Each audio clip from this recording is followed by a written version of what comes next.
4 দিন হলো কিচ্ছু খাইনি। দিন না বাবু, দিন না। না না, হবে না। কি রে, কি এত ভাবছিস তুই? গেটের পাশে ওই মহিলাটাকে দেখ রামিসা, বাচ্চাটা শরীরের হাড়গুলো যেন সব গোনা যাচ্ছে। তুই দেখ, এরকম আরো আছে, কতজনকে দেখবি তুই? তাই তো রে, এরকম অনেক আছে আমাদের দেশে। কারোর থাকার জায়গা নেই, কারোর আবার ঘরে এক ফোঁটা খাবার নেই।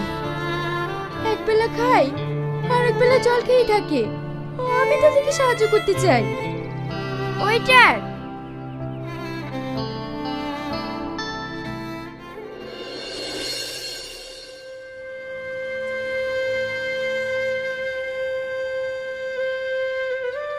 মা, মা এই তো খাবার।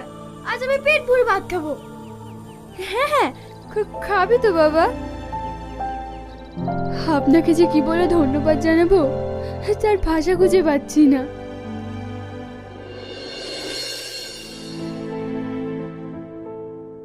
এই রামেশা, একটা হেল্প করবি? হ্যাঁ হ্যাঁ অবশ্যই, কি করতে হবে বল। এমন একটা গরিব এলাকা খুঁজে দিবি যেখানে কষ্ট হলেও সুখে থাকা যায়। তোর মুখে হঠাৎ এমন কথা? তুই গরিব এলাকাতে গিয়ে কি করবি? আমি তাদের কাছে গিয়ে থাকবো আর তাদের কষ্টটা অনুভব করব। কি রে, দাঁড়িয়ে বললি কেন?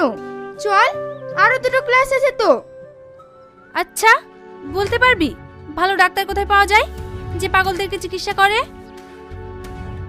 কেন রে রামিসা, কার কি হলো? কেন তোর? আমার কি হয়েছে? তোর মাথা পাগল হয়ে গেছে। আমি তো ঠিকই আছি। না না, ঠিক নেই। তুই বড়লোক ঘরে মেয়ে হয়ে থাকবি কিনা গরিব পাড়াতে? বুদ্ধি শুদ্ধি আছে না গেছে?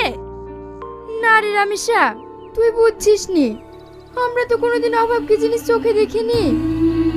যা চেয়েছি তাই পেয়েছি। কিন্তু ওদের দেখ, ওরাও তো মানুষ।